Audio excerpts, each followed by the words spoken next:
के बड़े भाई नवाज शरीफ साहब ने एक तकरीर की, कैसे उनके डेमोक्रेटिक क्रेडेंशियल्स पे यकीन कर। सियासी हुकूक गस्प किए हुए, इलेक्शन ठीक हुए या नहीं हुए, यहाँ के पॉलिटिकल राइट्स वायलेट हुए। नवाज शरीफ एक्यूजडली आर्मी चीफ और ISI के सरबराह का नाम लेकर उन पे ये इल्जाम धर रहे हैं कि उन्होंने जुडिशरी को इन्फ्लुएंस किया, उन्होंने इलेक्टोरल प्रोसेस को इन्फ्लुएंस किया, और चंद माह कबल आपने एक ऐसी कानून साजी का हिस्सा बने जिसके इमीडिएट बेनिफिशरी वो थे। वो इस कानून में एक छोटी सी तरमीम नहीं ला सकते थे कि इस कानून का इतलाक आने वाले आर्मी चीफ पे होगा, मौजूदा नहीं होगा। गोली बुलेट का सहारा ना लेते, ये भी बैलेट की तरफ आते। बैलेट की तरफ आ इसीलिए नहीं रहे हैं कि इनको पता है कि बैलेट में सपोर्ट बेस इनको मुयसर आनी नहीं है, कि शिकस्त इनका मुकद्दर है। उनके साथ इतनी बड़ी सियासी ज्यादती हुई, उसके पास ईमानी कुव्वत होगी, उसके पास आसमानी रहनुमाई होगी, और वही इस मुल्क का सिकंदर होगा और वही इस मिल्लत का सिकंदर होगा। ये इदारा यकीनन किसी सियासी पार्टी का ना है ना उसको होना चाहिए। 70 की दिहाई में अगवा हुए आज तक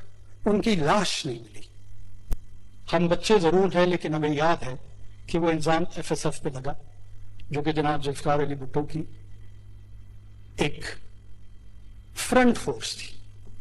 फिस्ताइयत के मुजाहरे मौलाना मुफ्ती साहब के साथ और दूसरे अकाबिरीन के साथ जो कुछ असेंबलियों में होता आ रहा था, उसकी याद दहानी कराऊंगा तो शायद तल्खी बढ़े, लेकिन सीखना जरूर चाहिए। हमें इन आमाल से फ्यूचर में अवॉइड करना चाहिए। देखिए, मोहतरम नवाज शरीफ साहब ने एक तकरीर की, मैं बहैसियत एक शहरी, बहैसियत एक वोटर, बहैसियत एक सिटीजन, बहैसियत एक पॉलिटिकल वर्कर कैसे उनके डेमोक्रेटिक क्रेडेंशियल्स पे यकीन करूं, जब वो एक्यूजडली आर्मी चीफ और ISI के सरबराह का नाम लेकर उन पे ये इल्जाम धर रहे हैं कि उन्होंने जुडिशरी को इन्फ्लुएंस किया, उन्होंने इलेक्टोरल प्रोसेस को इन्फ्लुएंस किया, और चंद माह कबल आपने एक ऐसी कानून साजी का हिस्सा बने जिसके इमीडिएट बेनिफिशरी वो थे। यकीनन मैंने उनका मौकफ ये भी सुना, बहुत सारे दोस्तों का उनका, कि उन्होंने एक एग्जीक्यूटिव के उसूल के लिए उस कानून साजी की हमायत की थी।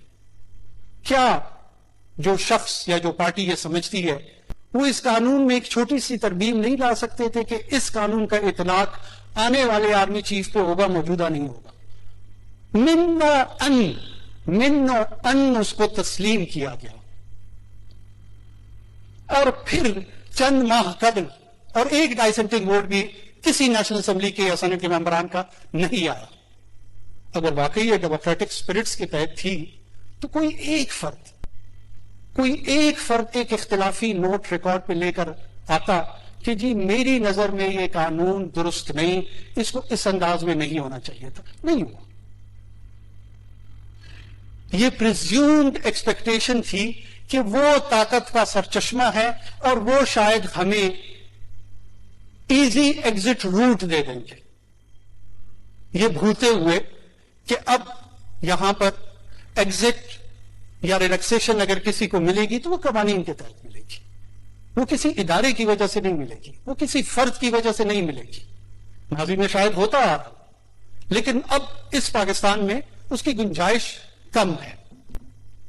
बार बार यहां पे इस फ्लोर पे इदारों को धमकी आमेज लहजे में जो गुफ्तगू की जा रही है, असल में उनको डराया नहीं जा रहा, उनको पैगाम रसानी ये की जा रही है जो हम तजर्बाकार टीम है जिन्होंने जब डायरेक्ट इंटरवेंशन इन इदारों की थी LFO के तहत 27वीं तरमीम में जिस तरह आपका साथ दिया, फिर जब जनाब मुशर्रफ साहब ने दोबारा सदारती इलेक्शन लड़ने का इरादा किया, उसमें जिस तरह की उनकी फैसिलिटेशन की गई, ये होता है तरीकेकार आपकी सपोर्ट का, आप हमें आजमाएं, ये भूलते हुए कि ये इदारा यकीनन किसी सियासी पार्टी का ना है ना उसको होना चाहिए, लेकिन ये इस इदारे की गैर आईनी है और अनकॉन्स्टिट्यूशनल इंटरवेंशन की तरफ राग़िब कर रहा है। इसको मैं कंडेमनेशन करता हूं, और किसी भी तौर पे कल को अगर हुकूमत बस पार्टी की होती है या किसी और जमात की होती है, उस वक्त की हुकूमत की एग्जीक्यूटिव ब्रांच पर यह फर्ज है कि उसके तमाम ऑर्गन्स उसकी सपोर्ट करें। जनाब चेयरमैन दो अप्रोचेस हैं। हम भी चाहते हैं सिविलियन सुपरमेसी हो। सिविलियन सुपरमेसी इस मुल्क में उस वक्त कायम होगी जब सिविलियन इंस्टीट्यूशन स्ट्रेंथन होंगे, जब यहां की पुलिस स्ट्रेंथन होगी, वो डीपोलिटिसाइज होगी, वापडा दुरुस्त होगा, रेलवे दुरुस्त होगा, बाकी तमाम जितने इदारे हैं वो अपनी फंक्शन करेंगे, एनडीएमए दुरुस्त होगा। ये खुशफहमी है। इस ऐसी सूरत हाल में ये मुल्क क्याओस की तरफ जाएगा, डिसऑर्डर की तरफ जाएगा। हम इन्हें कहते हैं आए बैठे नेशनल डायलॉग करें। रास्ता सिविलियन सुपरमेसी का ये है कि हम मिलकर इस पार्लियामान को मजबूत करते हैं, सिविलियन इदारों को मजबूत करते हैं और इस इदारती इंस्टीट्यूशनल स्ट्रेंथ में वक्त के साथ हर इदारा अपनी अपनी जगह पे जाकर अपना नॉर्मल फंक्शन करेगा। लेकिन अगर कॉन्कर करने का किसी की नीयत है, फतह करने की नीयत है, तो फिर मैं भी इस फ्लोर से बहुत अदब के साथ ये दावा करता चलूं कि शिकस्त इनका मुकद्दर है। फतह नहीं हो सकता, कॉन्कर नहीं हो सकता।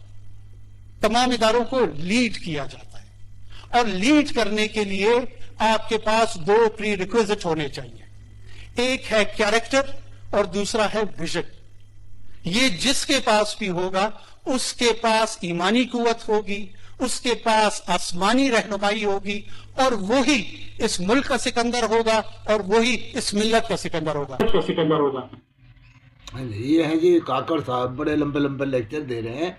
उन्हीं की गोद में बैठ के ये वजारत उज़्मा की सीट पे बैठ के न जाने क्या कुछ करते रहे।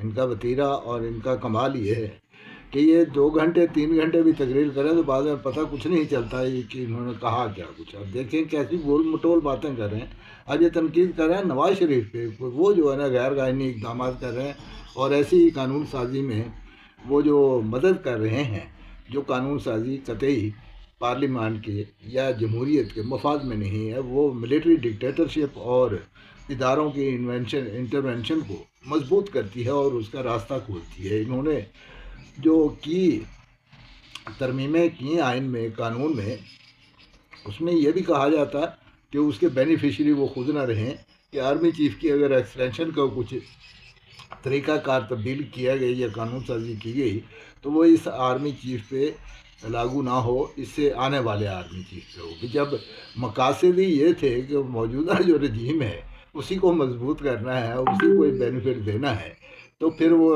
नवाज शरीफ या शहबाज शरीफ या दूसरे जितने भी पार्लियामेंटेरियन हैं उनकी क्या मजाल है कि वो ना कर जाते। डंडा तो पीर उस्ताद है बिगड़ों तिगड़ों का, तो यहाँ तो डंडा वही वैसे दुनिया का, वैसे ये कायनाती असूल है कि माइट इज़ राइट। जिसके पास ताकत है वो अपनी बात मनवाता है। ताकत जो है आवाम की, 25 करोड़ आवाम की ताकत निचोड़ के एक इदारे के एक सरबराह के अगर जेब में डाल दी जाए तो फिर आपको तो यही कुछ भुगतना होगा, ये करना होगा। इसमें शक भी क्या है कि अगर कोई ऐसा है सिलसिला कि कोई किसी को ज़ोम है कि वो जो है ना उसका 25 करोड़ लोगों की जो इज्तिमाई शऊर है उससे भी ज़्यादा वो सियाना है, तो फिर तो अल्लाह ही हाफ़िज़ है इस कौम का।